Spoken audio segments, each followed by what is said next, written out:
Kas mulle meeldivad toreüritused? No mina võin öelda, et kas mulle meeldivad torekate üritused, siis ma ütlen, et mulle väga meeldivad torekate üritused, sellepärast et meie vastakooli torekatel on alati väga põnevad ja huvitavad ideed ja nad on minu kui huvijuhi jaoks väga suureks toeks ja abiks, sest ma saan nende peale alati lootma jääda, nad kõik oma ideed viivad ellu, suhtuvad nendesse alati 100% tõsiselt, hästi ja suure pühendumisega. Sellepärast ma ütleks, et kõik toreüritused on väga-väga toredad ja ma tean, et kõik need üritused, kus meie kooli torekad on käinud, on alati nendele ka väga meeldejäävaks olnud. Nii et tore on tore.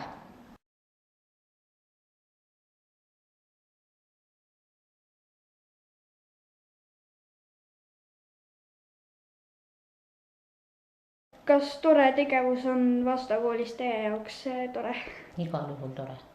Sellepärast, et mulle väga meeldib, kui lapsed midagi ise teevad, ise algatavad ja igal pool kaasa löövad. Ja mis on teie jaoks vastakoolis erilist? Kogu meie maja on eriline. Meil on mõisamaja, meie lapsed on erilised, sellepärast, et meil on eriti head lapsed. Seda on lausa vabariigi tasandil ära märgitud ja mul on teie üle väga-väga hea meel. Siis on meil eriline see, et meil on sellised väikesed mõnusad klassiruumid, mis on kõik omanäolised.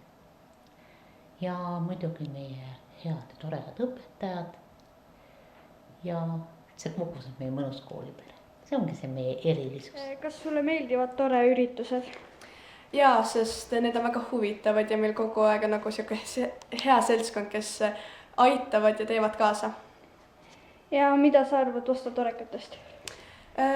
Iga vastatoreks on omamoodi lõbus ja huvitav, kuna meil kõigil on nagu erinev põhimõte ja kõigil on erinev arusaamine, nagu ja mis on tore. Mis on sinu jaoks vastakooli juures erilist?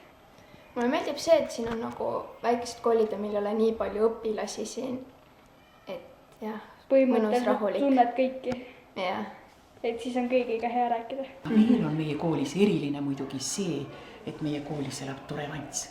Ta on väga populaarne, teda kutsutakse igale poole, just käis lasteaias ja siis käisime vanade kodudes mitmes ja ta on igale poole oodatud, rääkimata kõigist tore koolidest.